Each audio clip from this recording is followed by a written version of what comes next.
Okay, this interesting question came up in class, and so let's take a look at it.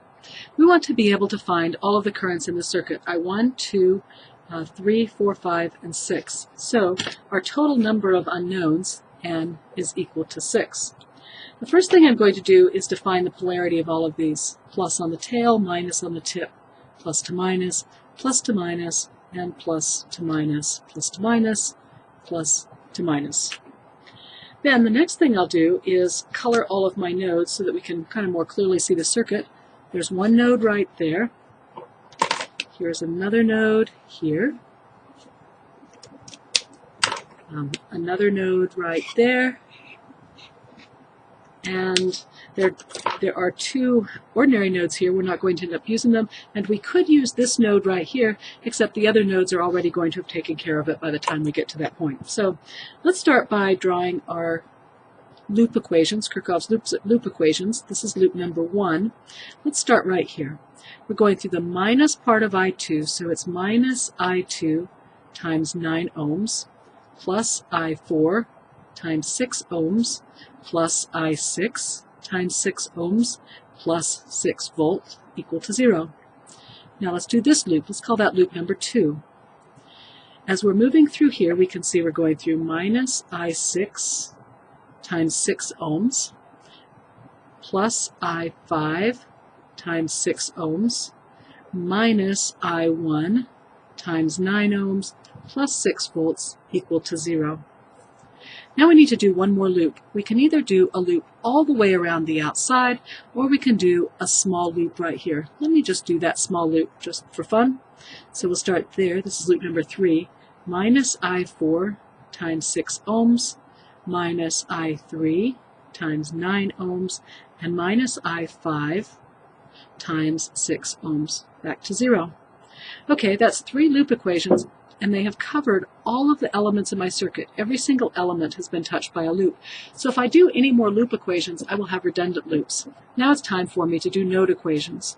So let's do this node equation number here, right here. That will be equation number 4. That is the V2 node. And what we'll do is say all the currents coming in, I4, is equal to all the currents going out, I5 plus I6. Now let's do the V3 node. That will be equation number 5. What's coming in there looks like I3 is coming in, and going out is I2 and I4. Our last equation is going to be this green node, the V4 node, and what's coming in, I5 and I1 are coming in, and I3 is going out. So those are our Kirchhoff's equations. Let's convert them now to matrix form.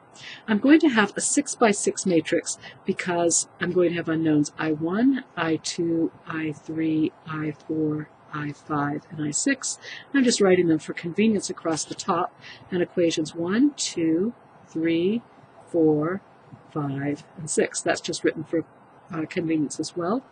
And then I write my unknowns here in this vector, 3, 4, 5, and 6. And this will be my vector of constants. Okay, so let's look at our first equation.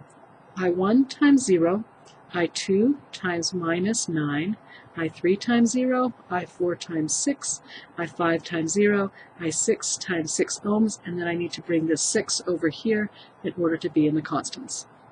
My second equation has 9 ohms minus 9 ohms times I1, nothing times I2 or I3 or I4. It has 6 ohms times I5, and it has minus 6 ohms times I6, and this 6 volt also has to come over to the other side. Right here we have 0, 0, I3 has minus 9, I4 has minus 6, I5 has minus 6, and I6 has 0, and there are no constants on this side. Now let's do equation number 4. Nothing times I1, I2, or I3. We have to get these on the same side of the equation, so I'm going to bring this over here, say that whole equation will be equal to 0.